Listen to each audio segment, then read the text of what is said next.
Hello students, I am Sarika Sahu, Assistant Professor in Bharati College of Pharmacy. So students, this video is for B Pharm 4th Sem and subject is Physical Pharmaceutics 2 and this is a Unit 1 Drug Stability. Okay. So students, in previous lectures we have already discussed the factor affecting rate of reaction. Okay. So first factor जो है हमने discuss कर चुका है, that is influences of temperature. Okay, तो temperature पे हमने Arrhenius equation की बात की थी। ठीक है, तो अब हम देखते हैं इन्फ्लुएंसेस ऑफ सॉल्वेंट। ओके, तो स्टूडेंट सॉल्वेंट में अगर हम सपोज आप मान लीजिए आपका कोई प्रोडक्ट है। ओके, तो इसमें हमने मिलाया reactant A and reactant B. Okay, so reactant A is drug and second is solvent. Okay, so ये प्रिपेयर हो गया हमारा ए बी कॉम्प्लेक्स। ओके, तो जो कॉम्प्लेक्स बना तो ये हो गया हमारा प्रोडक्ट। ठीक है, तो अगर हम लिक्विड डोसेज फॉर्म की बात करें, ठीक है,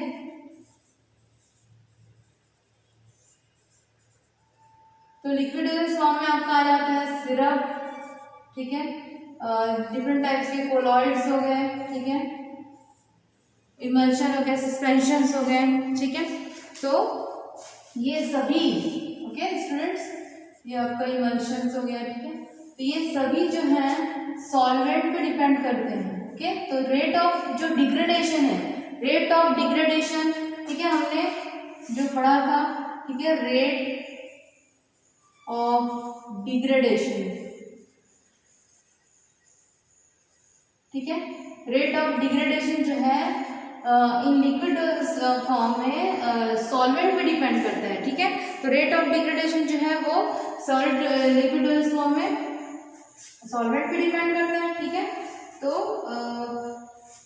ये तो हो गया हमारा रेट ऑफ डिग्रेडेशन। ठीक है, अब हम सॉल्वेंट पे अगर नजर डालें, ठीक है, तो जो हमारा सॉल्वेंट होता है, ठीक है, जो सॉल्वेंट है वो टू टाइप्स के होते हैं। ठीक है, that is polar and non polar. Okay, polar and non polar. ठीक है, तो टू टाइप्स के होते हैं, polar and non polar. Okay, तो जो इसका मतलब कि जो पोलर नेचर का है हमारा ड्रग, ठीक है, तो वो पोलर जो ड्रग है वो पोलर नेचर के सॉल्वेंट में एक्टिव रहेंगे। ठीक है, पोलर नेचर के जो ड्रग है वो पोलर सॉल्वेंट में एक्टिव रहेंगे। ठीक है, और जो नॉन पोलर नेचर के ड्रग है वो नॉन पोलर सॉल्वेंट में ज्यादा एक्टिव रहेंगे। ओके, तो ये हो गया हमारा सॉल्वेंट। ठीक है, तो उसके सॉल्युबिलिटी पैरामीटर जो है वो बदलते रहते हैं। ठीक है, तो उसके जो इनके जो सॉल्युबिलिटी पैरामीटर्स हैं, ठीक है, सॉल्युबिलिटी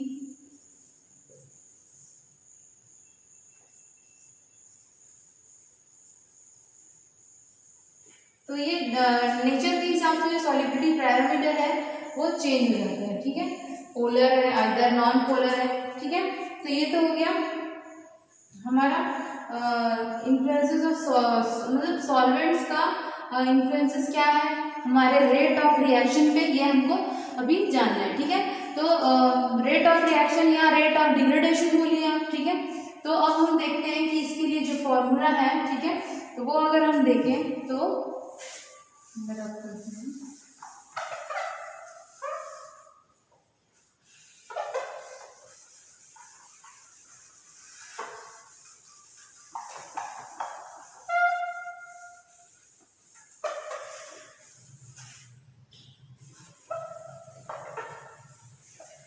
ठीक है, इसके लिए जो फॉर्मूला है वो हम देखते हैं। ठीक है, तो जो रेट ऑफ डिग्रेडेशन इन्फ्लुएंसेस का जो सॉल्वेंट का जो फॉर्मूला है वो, तो देखिए जो सॉल्वेंट के लिए इन्फ्लुएंसेस ऑफ सॉल्वेंट के लिए जो फॉर्मूला हम देखते हैं। ठीक है, तो A is a drug, A plus B reactant, तो B reactant is a solvent and A minus A B जो प्रोडक्ट बना A B that is complex, A B complex. Okay, अब हम इसके लिए जो फॉर्मूला डिराइव करते हैं log k equals to log k not plus b upon 2.303 r into 1 upon t then bracket close del S A plus S del S B minus del S star. Okay, तो students that is formula. Okay, so in this formula,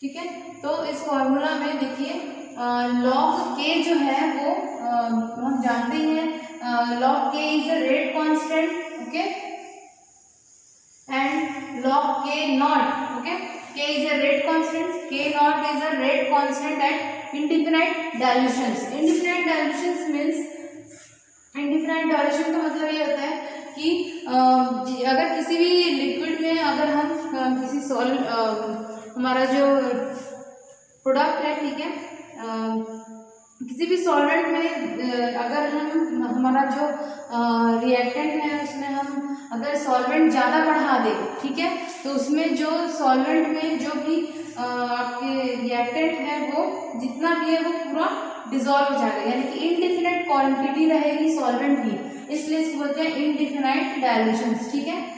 वो कितने dilution में घुल जाएगा solvent पूरा हम नहीं जानते, रिएक्टेंट जो है वो पूरा घुल जाएगा हम नहीं जानते, इसलिए that is K naught is indefinite dilution. V is a molar volume of reactant and solvent. Okay. Then next is R. R is a reducible gas constant. Okay. And T is a absolute temperature. ठीक है. Absolute temperature मैंने कल ही आपको बताया +273 degree, अगर kelvin में है तो वो हो गया हमारा absolute temperature, okay. Then delta S A, ठीक है, तो एस ए जो है वो solubility parameter of reactant A, ठीक है, रिएक्टेंट ए का solubility parameter. Then delta S B, ठीक है, this is delta S B, so this is that is solvent B का solubility parameter, okay. Then delta S star is complex product, जो हमारा बना था प्रोडक्ट, ठीक है, उसकी सॉल्युबिलिटी पैरामीटर है, ये जो सॉल्युबिलिटी पैरामीटर है ए बी, ठीक है, इसकी सॉल्युबिलिटी पैरामीटर होता है ये एस स्टार, ठीक है। तो ये था हमारा इक्वेशन, ओके। अब इसके बाद देखते हैं कि सॉल्युबिलिटी जो है वो कैसे कैसे डिपेंड करती है, ठीक है। तो इसके लिए हम कुछ केसेस देखते हैं। तो केस,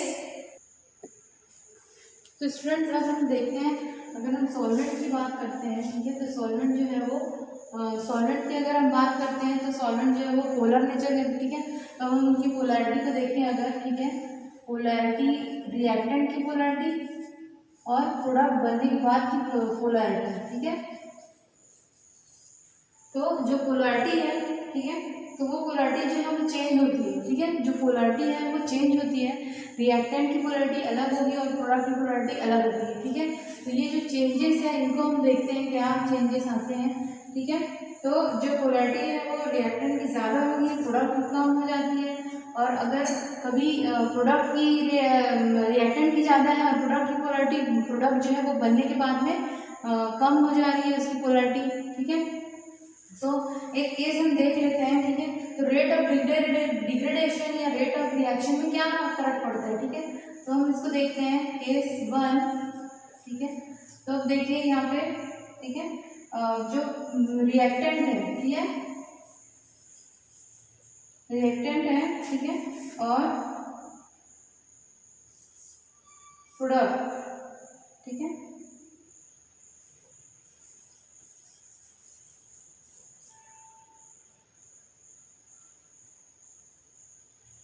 ठीक है।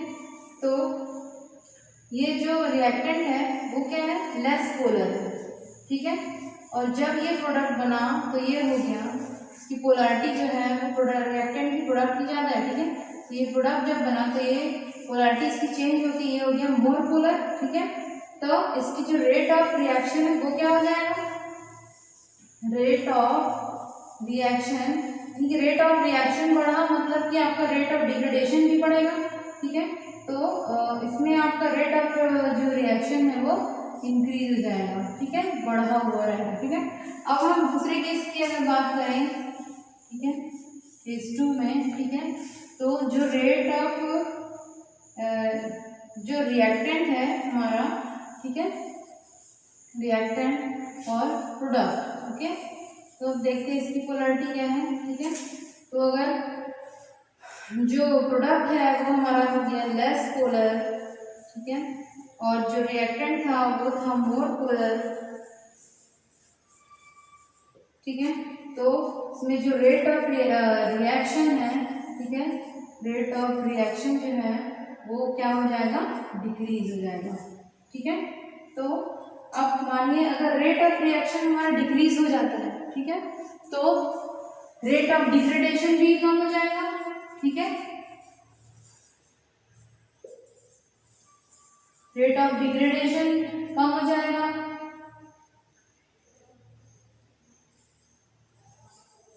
ठीक है, यानी कि रेट ऑफ डिटोरेशन भी कम हो जाएगा, ठीक है, यानी कि प्रोडक्ट जो है वो जल्दी खराब नहीं और डिटोरिएट नहीं खराब, ठीक है, और जो इसका रेट है वो डिक्रीज रहेगा, यानी कि प्रोडक्ट जो है वो हमारा जल्दी खराब नहीं होगा, जल्दी डिटोरिएट नहीं होगा, डिस्ट्रॉयड नहीं होगा, ठीक है, और इस केस में ये इंक्रीज हो जाएगा, ठीक है, रेट ऑफ डिग्रेडेशन जो है वो हाई होगा, ठीक है।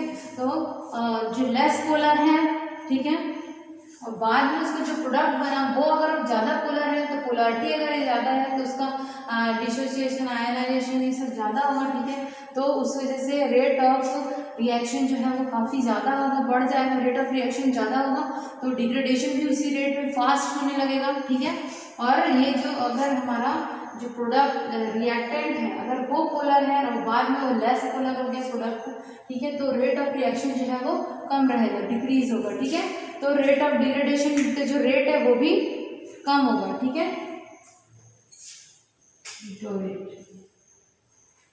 ठीक है। नेक्स्ट हम देखते हैं केस, ये जो हमने केस देखा, ठीक है, तो जो ज़्यादा पोलर होगा, ठीक है, तो उसकी पोलैरिटी पे डिपेंड करे, जो इन्फ्लुएंसेस ऑफ सॉल्वेंट है ये पोलैरिटी चेंजेस के ऊपर भी डिपेंड करते हैं, ठीक है।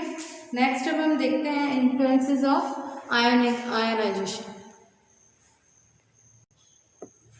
तो स्टूडेंट अब हम देखते हैं influences of ionic strength. Ionic strength में हम देखते हैं कि जैसे कि सोडियम क्लोराइड है, ओके, सोडियम क्लोराइड, ओके, तो स्टूडेंट ये कैसे टूट जाता है, sodium Cl minus, okay, Na+Cl- में ये इजिली ब्रेक हो जाता है बिकॉज ये जो है वो वीक आयनिक बॉन्ड से, ओके, देन आयनिक स्ट्रेंथ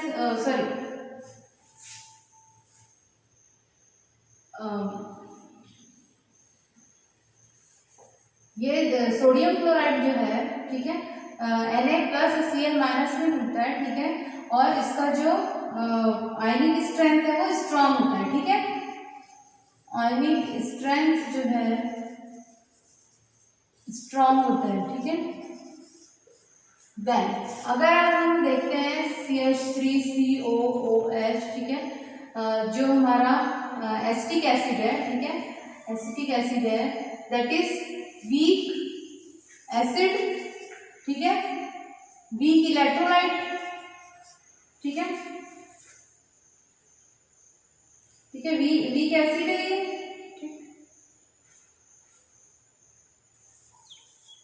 ठीक है, तो इस तरीके से आयनिक स्ट्रेंथ जो है किसी की स्ट्रांग होती है, किसी की वीक होती है, ठीक है, उसके हिसाब से ये अपने बॉन्ड्स में ब्रेक होते हैं, ठीक है।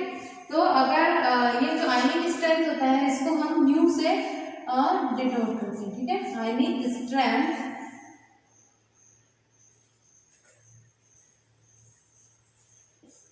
Equals to mu, okay, mu से इसको हम डिनोट करते हैं, ओके। देन अब जो आयनिक स्ट्रेंथ का जो इक्वेशन देखते हैं, ठीक है, इक्वेशन, ठीक है, तो ये हो जाता है हमारा log K equals to log, इसकी बात कर जानते हैं आप, K0, okay, that is indefinite dilution, फिर आता है हमारा 1.02, ठीक है, तो स्टूडेंट 1.02 जो है वो एक कांस्टेंट है, ओके, इसके बाद आता है हमारा ZA ZB then under root mu, okay, तो ये था हमारा आयनिक स्ट्रेंथ के लिए इक्वेशन, ओके। अब आप देखते हैं लॉग K जो है आप स्टूडेंट जानते हैं, log K is a rate constant, okay,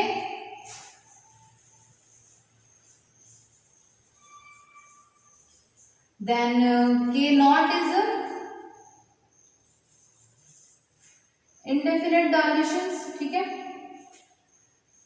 आयनिक अभी हमने पढ़ा था rate constant at indefinite dilution.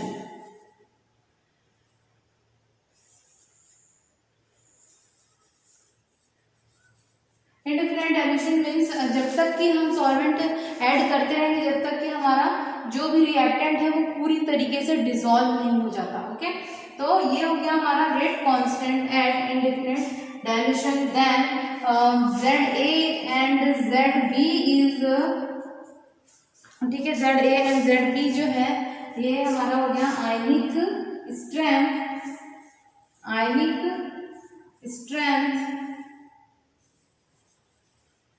Ionic strength of reactant A and that is B.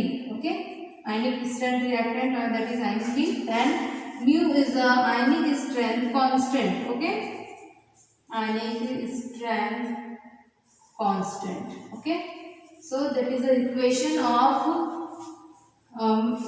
ionic strength.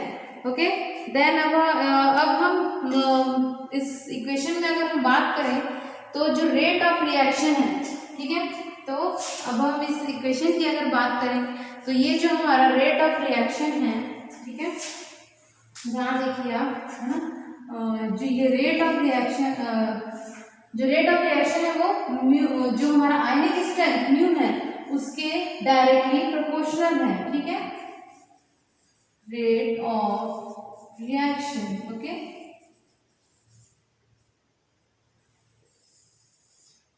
सो मतलब क्या होगा स्टूडेंट्स, जो आयनिक स्ट्रेंथ है वो directly proportional rate of reaction, यानी कि जिसकी आयनिक स्ट्रेंथ जितनी ज्यादा होगी उतना ही उसमें डिग्रेडेशन होगा, यानी कि रेट ऑफ रिएक्शन उतना ही उसमें ज्यादा होगा, यानी कि प्रोडक्ट उतना ही जल्दी खराब होगा, यानी कि डिग्रेडेट होगा, डिटोरेट होगा।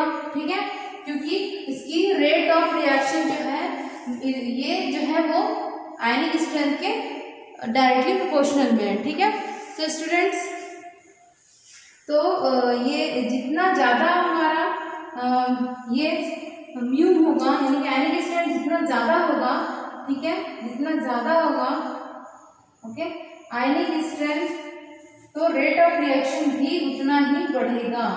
ठीक है, क्योंकि ये जो है वो डायरेक्टली प्रोपोर्शनल है। Okay, means rate of deterioration या चांसेस जो है वो ज़्यादा डिटोरेट होंगे। ठीक है, बिकॉज क्योंकि ये जितना ज़्यादा इसका आयनिक स्ट्रेंथ होगा, ठीक है, आयनिक स्ट्रेंथ जितना ज़्यादा होगा, ठीक है, प्रोडक्ट उतना ही ज़्यादा डिग्रेड होगा। ठीक है, डिसोसिएट जल्दी हो जाएगा आयंस में। ठीक है, डिसोसिएट होगा, डिग्रेड हो जाएंगे जल्दी। ठीक है, मीन्स प्रोडक्ट जो है जल्दी हमारा डिग्रेड होना स्टार्ट हो जाएगा। ठीक है, रेट ऑफ रिएक्शन इसका जो है वो फास्ट हो जाएगा। ठीक है, देन जैसे कि आप अगर समझें, ठीक है, अगर कोई कांच का टुकड़ा, यहाँ पे अगर हम एक एग्जांपल ले लें, ठीक है, ग्लास का और एक स्टील का। ठीक है, तो इसमें ग्लास को अगर हम देखें, ठीक है, तो वो जल्दी ब्रेक होगा, यानी कि break in the sense dissociate. ठीक है, आयंस जो है वो जल्दी ब्रेक होंगे इसके। ठीक है,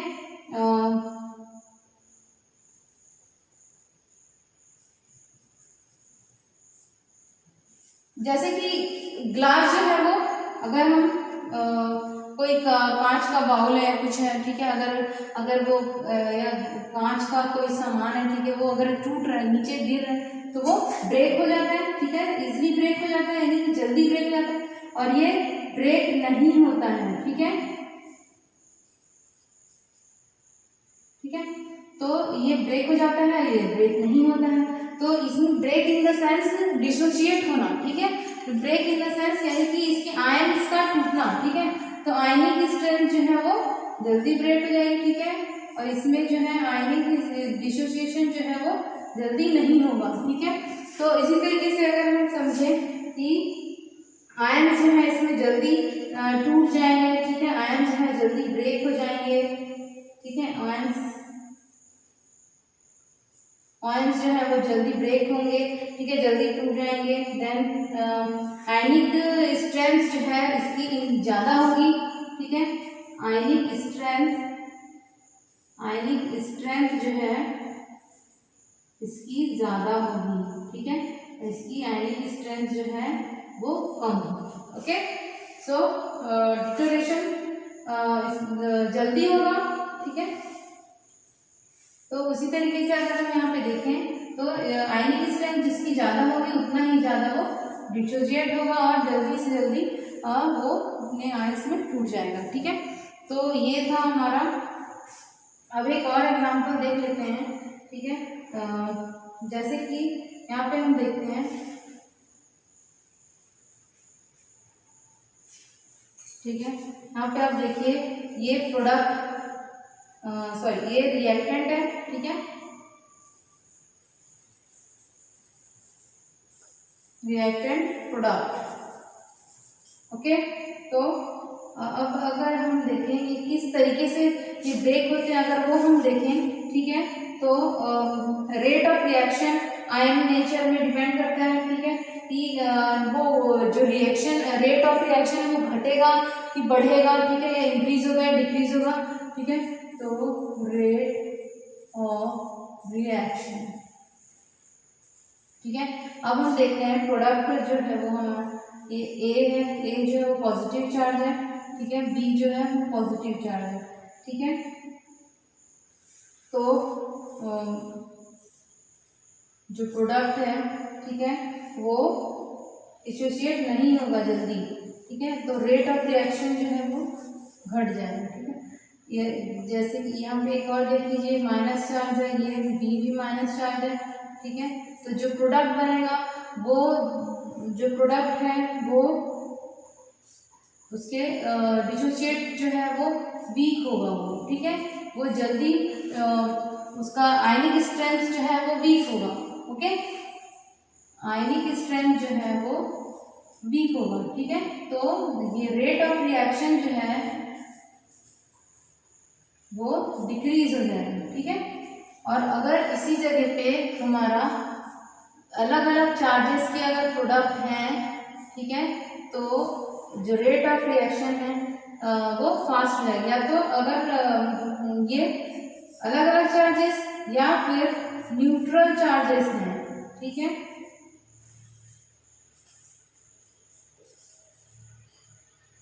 ठीक है, अगर न्यूट्रल है या अलग अलग चार्जेस हैं, ठीक है, तो ये इनका रेट ऑफ जो रिएक्शन है वो फास्ट होगा, ठीक है, इंक्रीज हो जाएगा, ठीक है, यहाँ पे डिक्रीज हो रहा है, यहाँ पे इंक्रीज हो रहा है, ठीक है। तो इस तरीके से हम जानते हैं कि आयनिक स्ट्रेंथ कैसे कैसे रिएक्टेंट एंड प्रोडक्ट पे कैसे कैसे ये डिपेंड होता है, ठीक है, इनके चार्जेस पे डिपेंड होता है, इनके डिसोसिएशन कितने रेट से ये डिसोसिएट होंगे, कितने रेट से टूटेंगे, उस पर डिपेंड करता है, ठीक है। तो ये थे हमारे factors influences of ionic strength. So student, thank you.